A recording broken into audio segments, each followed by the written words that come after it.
Okay, proper distance to stop behind another vehicle. There. You should just see over the hood of your vehicle where the tire of that vehicle makes contact with the roadway.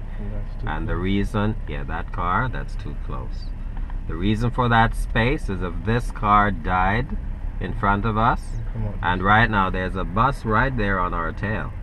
So if that car died right now, we have space to get out to the right and to the left. Now move closer, let me show you what a fail would be. And of course unsafe. Keep moving. That's it. If you stop there or closer, let's say it's a test, you fail, and it's illegal to be stopping this car, your car, that close to another vehicle. But I just need you to know how to do it properly.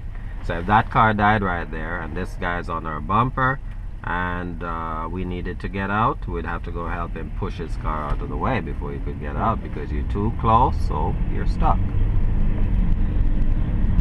Remember, always stop at the appropriate stopping distance.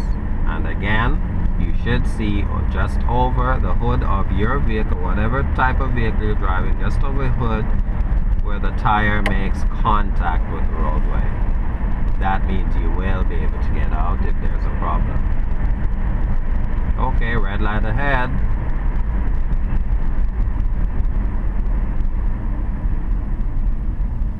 Now you see the line, now you don't, so you stop.